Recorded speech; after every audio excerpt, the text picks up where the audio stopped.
I love the One Piece trading card game, and I love spending money on this game efficiently. Buying singles for your deck has always been the most cost-effective way of playing card games. But what if we just throw that all away? In this series, we aim to build a competitive One Piece deck using only official sealed product as well as trading. With a budget of only $30 a week, can we become the king of the pirates? This is One Piece from scratch. Welcome back, Pirates, to the second installment of this series, and today marks the start of the Jack arc. Deck Daddy Jack is the most important card to get our hands on right now, since he sticks on board, he blows stuff up, and he draws cards. With that being said, we will be dipping our toes into OP08 in search for Deck Daddy. While we're there, we're also going to be looking for some other good black cards to throw into our deck. Until we can get our hands on enough cost reduction and cost-based removal to fundamentally shake up our deck, let's run down the current game plan. Currently, our strategy is to simply produce an 8-cost body using our multiple tools to boost up our cost, and the easiest way that we can ensure that happens is if we mulligan for stage. From there, we're usually boosting our characters high enough, just enough to meet the 8-cost threshold. Our soonest curve to get our leader effect online would be 1 Dawn turn stage, 3 Dawn Jinbei, and then 5 Dawn turn our 4-cost chopper, and then 1 Dawn in our leader. It alters a little bit if we want to use the event and Usopp, but either way, generally, it seems like we're actually stronger going first than second. That means we can get our leader effect online sooner. With some stronger top end, we can skinny down this mid-game approach, but I don't foresee that being for a while. For now, we have packs to rip. So we're just going to split this over the next 4 episodes. That'll be about $30 worth of budget going into each. So without further ado, let's crack into it, grab 6 packs, and get started. So we're really looking for Jack and Kaido. Those two will be the biggest power upgrades to our deck at this moment, but there is still a lot of just good black stuff in here. We have the Who's Who rare. There's also a black Straw Hat Jinbei that's in here that I haven't read, but you know, it's black Straw Hat, and that would make a really good fit into our deck. So without further ado, let's get to opening.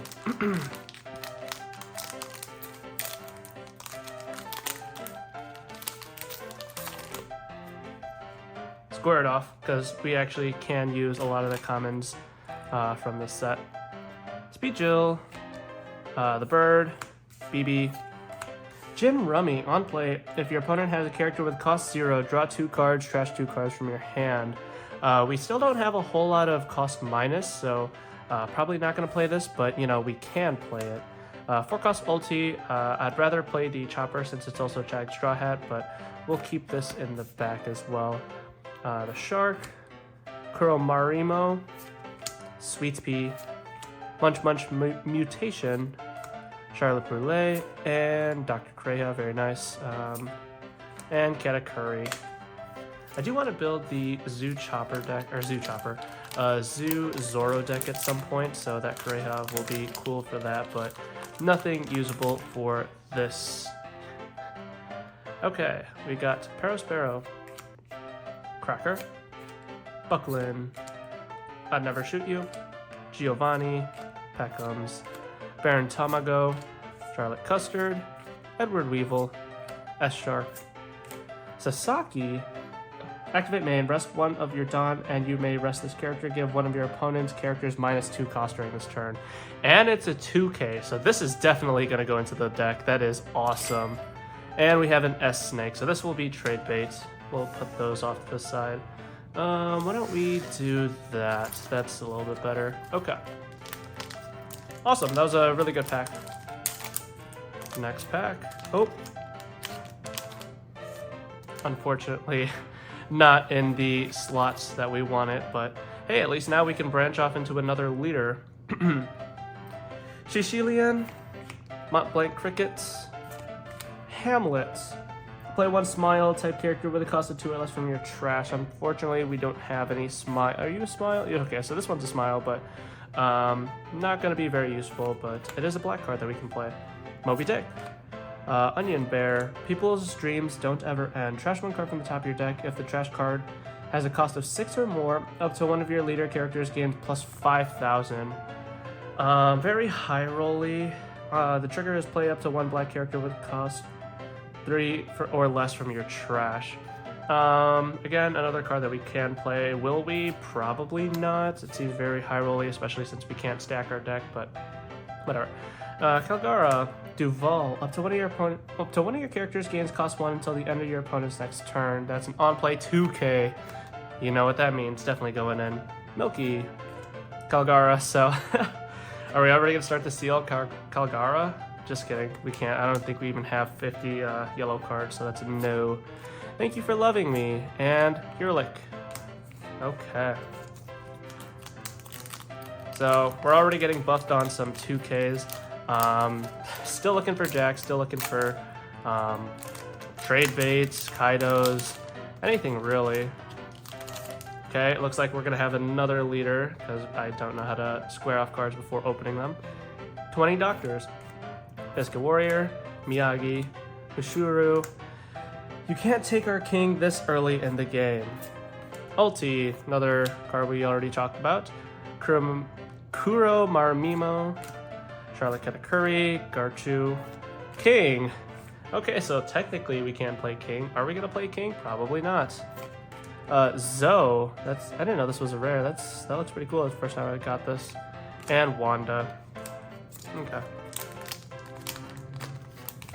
Pack 4 out of 6. Hopefully we can get Jack, get Kaido, get trade bait, get something, man. Charlotte Angel, Drum Kingdom, BB, Basil Hawkins, 7/9. Doesn't really work with our deck. I'd still rather play the Vanilla Zoro, but again, another black card that we can play. I'd Never Shoot You, Nitro, Giovanni, Robson, Inuarashi, Charlotte Custard, King, and alt 9 cost Lin Lin. Now this is definitely going to be trade bait, so hopefully we can trade that off. Get some Jacks, get some Warriors. Isho is definitely a target that we might want to trade into since that's OP2 and I believe it's not in PRB. So honestly, I think that's going to be our smartest bet. Okay. Guernica, you may place 3 cards with type including CP, already a no. Miyagi, Chess, S-Bear, Sweet Pea, Charlotte Smoothie. We would never sell a comrade to the enemy, Hiking Bear, Iron Body Fang Flash. If you have 10 or more cards in your trash up till one of your characters gains 2,000 power until the end of your opponent's next turn. Okay, so now we have some lingering power if we have 10 or more cards in our trash. We do cycle a good amount, so we'll consider it. Atmos, Pedro, and S-Hawk. Okay, cool. So we did get a little bit of trade bait, and we definitely got some cards that are usable. These two are definitely going in because they're 2Ks, and then this is a maybe. We'll have to see. But this is playable. These are more unplayable black cards, but yeah, let's see what we whip up. Updating the deck. Okay, so this is what we had from the last episode, and we learned a little bit. I learned that I didn't really like the Frankie card. So, spoiler, this is what we're going to be cutting, the 3 Frankies and the Zoro. I felt like Frankie wasn't providing enough immediate value, and really he was just there to act as a body to get to 8 cost, at least the turn we played it, or that I played it. But I don't really see too much value in Frankie, at least right now. I still like the Zoro, but I think that for now he's going to go. 4 cards cut means 4 cards in. So of course we're going to be playing the Duval and the Sasaki. Those are just going to be 2Ks in our deck. We're going to need as many 2Ks as we can. Not as many 2Ks as we can, but you know, hitting that 12 threshold is where I want to be. But for now, we're just going to run those 2. And then I did want to run another chopper for the reasons I explained earlier. And then our common card of choice ended up being the one-legged toy soldier. It was either that, the Jimbei that came in OP08, or Suru. I did not choose Suru because Suru is going to be in the Navy structure deck, the Smoker structure deck. And on top of that, it's really better off of Moria. But since we don't have Moria in our list, one-legged soldier is actually just objectively better. It'll blow himself up and give -3 cost as opposed to -2 cost, and it's still a 2K. So we're definitely going to be sticking with the one-legged toy soldier, and as we get more wins, we're probably going to flesh this out, at least until we can get our hands on some better 2Ks, or some top end that, like Moria, for example. But there's the deck. Game 1 versus King, and we're made to go second. If you don't know what King does, activate main once per turn, don -2. If you have 5 cards or less in your hand, draw 1 card, or give up to one of your opponents -2 cost during this turn. That effect can be potentially very harmful to us, especially if we have just enough to get to 8 cost, and then our opponent can don -2 and then bring our 8 cost down to 6 cost, turning off our leader effect, but I don't think it actually comes up in this game. We did open up with Stage, but the problem is we did open up multiple copies of Stage. We really only want to see 2, or at most 1 a game, but, you know, being able to draw is not the worst. So all of our Straw Hat characters are going to have extra +1 cost. The King player does play down the Queen, but 1 Don on our leader and 5 Don sideways is going to be a Sanji. Sanji himself is going to be a 7 cost plus Stage plus the Luffy effect, so that is able to pop the Queen, and we're able to poke in for 7. Continuing the aggression, we're going to also poke in for 6, but that is going to get a Suru out of hand. Right now, I don't have the leader effect online, so I'm still a 5k during his turn, but in terms of board presence, I feel like I am pretty ahead on tempo, so once he swings 8 into the chopper, I do want to be countering out of that just to keep the board presence up. We do see the 5 cost Sabo, so if we did see us another Sanji, then we won't be able to pop it since it has KO protection, but we're still feeling like we're in a pretty good spot. We're going to be pushing one of our characters up to the 8 cost threshold to get our leader effect online, and then we're going to start with a little bit of aggression. We're going to swing double 6s, trying to demand a few 2Ks out of hand, and we do pull 2 2Ks. So in this moment, I'm feeling pretty set up for the late game. We already got a lot of 2Ks out of our opponent's hand, especially in the early game and during this turn especially. We're going to set up that Zoro, so the 1 Don on our leader and the Stage is going to be pushing our Zoro up to the 8 cost. So even though our Sanji went down there, our leader effect is still going to be online. We do see the 9 cost Lin drop on our opponent's side, and we do find out that that card is does not perform very well into the Black Luffy because a lot of our cards will increase cost. So the threshold for Lin sent to the top of life is 6 cost. Our chopper was at 6 cost from our leader having a Dawn on it and the Stage. But past that, it's not going to be getting much value, assuming we don't play any 4 cost, which will be boosted up to 6. So we know that this Zoro is actually going to stick, and we're going to drop the 10 cost Luffy. 1 Don on our leader, as well as the Stage, giving 2 cost to our 8 cost Luffy. We'll push him up to 10 cost so he gets Rush, and honestly, this 10 cost Luffy is feeling like one of the strongest cards in our deck right now. Not only does he have a large stat line, but because he is a base 8 cost, which gets pushed up to a 10 cost relatively easily, he's going to be sticking to the board, and he's going to be fulfilling our leader. It's going to take at least a cost -3 to bring him down to 7 cost, turning off our leader, so not only is he a really strong presence on our board, but he is going to be something that sticks for our leader effect to be online. And we do see a 9 cost Lin again from our King player, which will not be sending the Zoro back to top or bottom of life because he is not a 6 cost, he is an 8 cost, and Lin's threshold is 6 cost. Now, if he did Dawn -2 to give our Zoro -2 cost, then he wouldn't have enough Dawn to play the Lin. We're currently ahead on tempo, but we want to stay that way, so instead of trying to go for life, we're going to swing at his board and try and get the Lin off the field, which fortunately it does, and we do get 1 more life out of his life total. On King's Crackback, he's going to be swinging pretty aggressively into our board, and unfortunately we do not have any counter in hand whatsoever, so we're just going to let all of these bodies die. I would have liked them to be on the board so we can try and push for game on our next turn, but it's looking like we're going to have to slow the game down just a little bit. We do commit 2 Dawn to our Luffy and swing into life, still threatening another Rush Luffy, but we actually don't run the 3rd Rush Luffy, which I am considering throwing a 3rd in. But since we see all the cards out of the King player's hand, we know that a 8 swing into the Lin is going to take it down, so we can stall another turn. And we're just going to be cycling with multiple copies of Stage, and then we do play the Nami for another cycle. as well as establishing a blocker, so it doesn't matter which body that the king leader swings into, the blocker is just going to eat it. And we're going to wrap up this game right here. Our opponent concedes, and that is our first win. Game 2 versus Lucci, and we find out that this is actually one of our hardest matchups with our current configuration of our deck. I know I said our mulligan plan was just to find stage and call it a day, but in this game, like our last game, we opened up multiple copies of stage, which, you know, isn't the worst since it's still drawing, but we do not want to see multiple copies of stage. Especially when we can only push one character, usually to 8 cost at a time. We really just want to find ways to boost up our character's costs instead. Lucci dropping the 4 cost Lucci, trying to get some board presence without any clearing.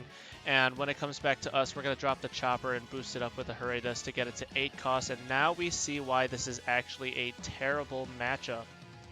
So with one swing from leader Lucci, it's going to reduce our 8 cost chopper down to 7 cost, which does turn off our leader effect mid-turn. Since we are squishier on our opponent's turn, I think the way we approach this matchup, at least in the earlier episodes of the series, is not to think about our leader as a defensive leader, but rather as an offensive leader. I think we have to think about our leader more like Katakuri, where one Dawn on our leader is going to boost our attack on our turn by 1000. We can reliably make an 8 cost on our turn, but our opponent can also reliably make our 8 cost, 7 cost, or lower. But back to the game, we see a 5 swing into our leader, and we're going to minus the chopper to bring chopper down to a 7 cost, so our leader effect is going to be offline, and I did give counter for that. A 5k swing seems very easy to get out of, and we want to stay a little bit more on the healthy side, so I think that made sense. And then we're going to see an 8 swing into the chopper, bringing it down. Lucci also going to drop 4 cost Lucci, blowing up our Jinbei on board, so he's really going to be controlling the board here. And then we're going to see a swing with a 5 cost Sabo, recognizing that it's not going to have the opportunity to block during my turn, so might as well get some offensive mileage out of it. We're going to turn 8 sideways for our Luffy. Since he has a 10 cost, that is going to be turning on our leader effect, so we're going to start with a 7 swing into life, and that clears. And then we're going to do a 10 swing into life, which also clears. 10 cost versus 8 cost is a little bit harder to bring down to 7 cost, but he did see the Tempest Kick, which is a -3 if you have 10 or more cards in trash. I believe it's 10.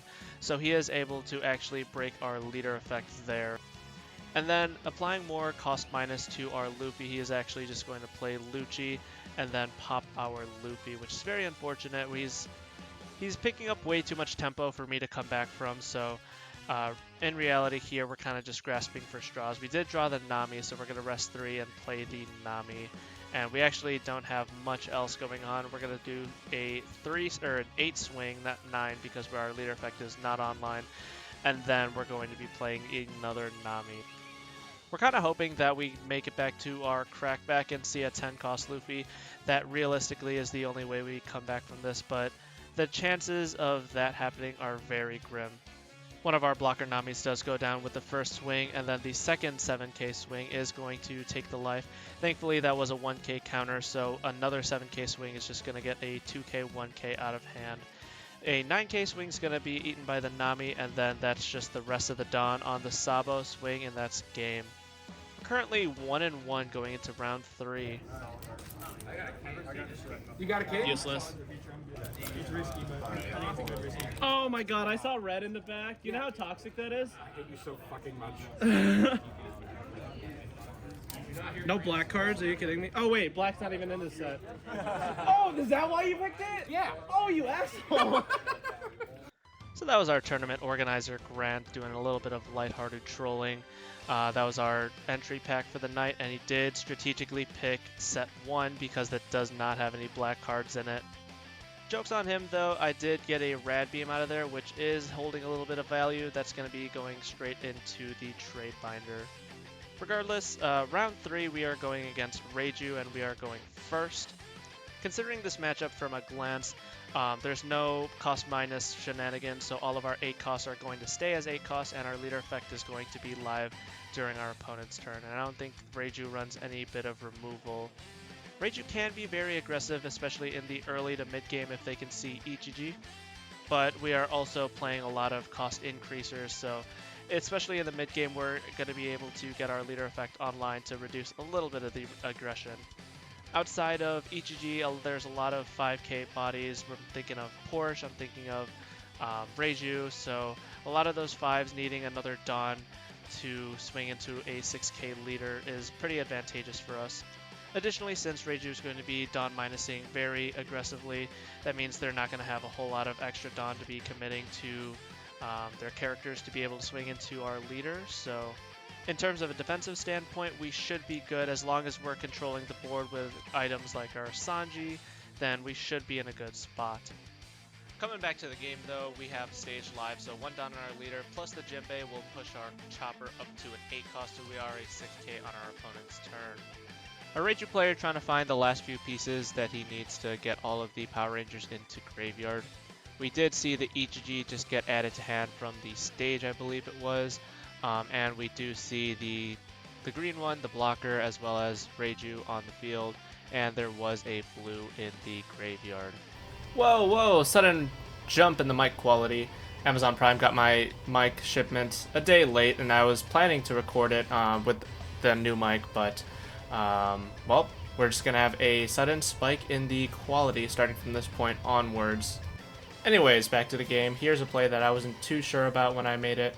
So I was either thinking I was gonna swing 7 with the chopper and then just hold the Jinbei, but I end up swinging 5 with the chopper and 5 with the Jinbei and then 6 with the chopper.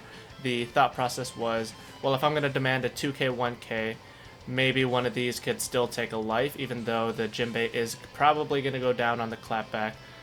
It does end up paying off, since we did get a 1k off of the Jinbei, and then the 6k does take the life. So, in all, it was a questionable play, but I think it still paid off. I was wondering why the Reiju player decided to use stage pitch stage instead of use stage pitch big EGG to set up this play right here, where he swaps from hand. But I also forgot to ask him after the game. Either way, he uses his EGG to minus on the chopper. He swings the EGG into the Jinbei, and I'm just going to let him go. Now, we're going to see some 5 swings going into the chopper, and I think I really want to be protecting him here just so we can go wider and then pick apart pieces on his board. So we do throw the 2k and then 2 1ks off those 2 5k swings. And now I put 1 Dawn on the chopper, and I was very indecisive on where I wanted to swing this, if I wanted to swing this into life or just pick apart his board. And ultimately I do end up wanting to get that Reiju off the field, so I commit 2 7 swings onto the Reiju. He gives me counter for one of them, and then it does go down on the other one. And now we're going to establish the Robin, not to get the 5k or the 5 cost reduction on one of his characters, but rather to turn on our leader effect, because Robin will be now an 8 cost. Now this is what I was talking about. We're going to pass it back, and now all of our bodies are going to be 6k, whether it's going to be our leader or any of our characters on field. The only thing that can threaten us without any additional investment is the EGG, but as long as we deal with that one swing, it's going to be pretty hard for our opponent to be cracking through our board. And we do see a double Porsche here, very aggressive on the Dawn minus. On the first one, drop the Sora, pitch event to grab the Yonji, and then off the second one we're going to play the Yonji, so we're just trying to get a little bit more defensive, trying to establish a wider board so when the turn comes back to him that he has a pretty good shot at cracking back. But I think currently I'm at a pretty good spot in terms of pace. Coming back to my turn, we're going to start our turn off just by digging for additional cards. And we did get the Sanji, which is huge, because that means our Robin can swing, apply pressure onto the leader, and then not Dawn minus, but cost minus on the EGG, so we're dealing with the EGG without committing a swing into the EGG. 7k swing with chopper is going to be met with the Yonji blocker with a 2k, so now we're just going to be continuing the aggression, swinging 7k into life, and that is going to be a take there. And I think I could have sequenced this a little bit better by swinging into the Yonji before swinging into life, just because that extra card might have been another counter, like it was there, but we did swing 8 into the Yonji, trying to pick off another piece of the board. And my phone does fill up on storage at this point, so we weren't able to get the rest of the game, but the rest of the game ended up being something along the lines of we went very wide on our swings and then closed out the game with our 10 cost Luffy. Coming into Game 4 versus Perona, I anticipated that this is just going to be another naturally bad matchup. just because of what the leader does. If you don't know, she is able to give one of our characters -1 cost. So again, like in the Lucci matchup, if we have just enough to make an 8 cost, the -1 can actually turn off our leader ability. Not only that, but her other ability to rest a 4 cost or lower actually damages a lot of our early game. Some of our pieces to give cost to other characters rely on them surviving a turn. So our Jinbei, our Horatius, our Hercules are all best used if we buffer them the turn before and then use them that turn or the turn after to boost our character up to 8 cost to be able to turn on our leader effect. And we actually saw that very early on where our Perona opponent does rest our Jinbei and commit a 5k swing into it, and then we're going to see it again here where rest the Jinbei and commit a 6k swing into it, and at that point I don't want to drop a 2k, 1k, so we just let it die.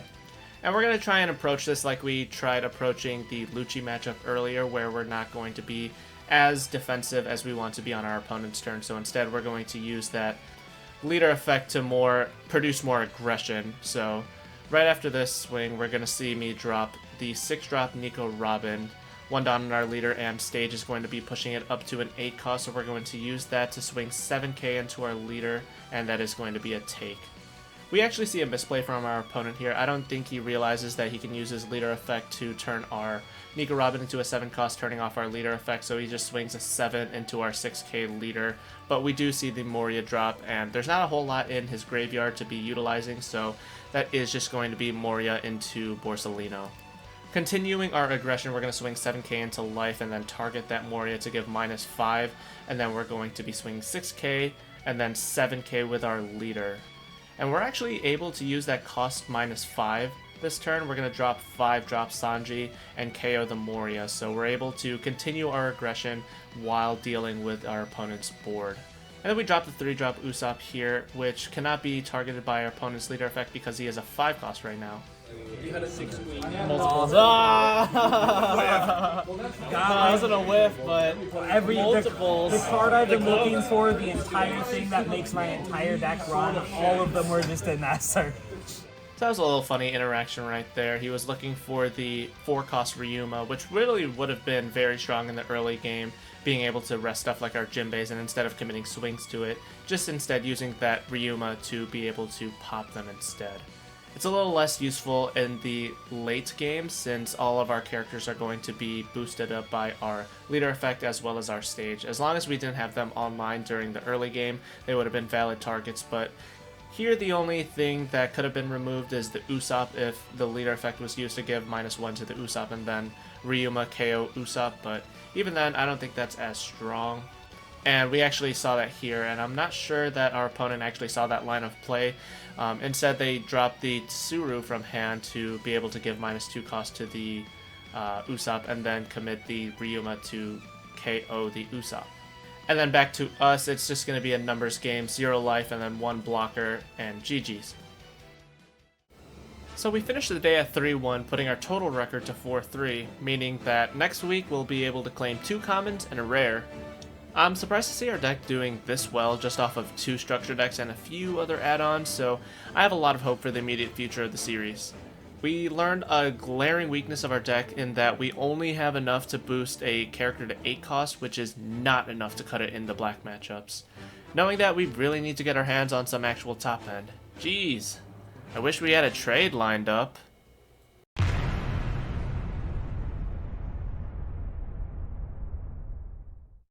If you made it to the end, I sincerely want to say thank you for watching. I'm still trying to find the style of editing that I like. In the last episode, we sped up the clips between matches, and in this episode, we just decided to cut out all of the fluff. Please do let me know which one you prefer, and just comment any critiques or other comments that you have. With that, I'll see you all in the next episode of this crazy journey.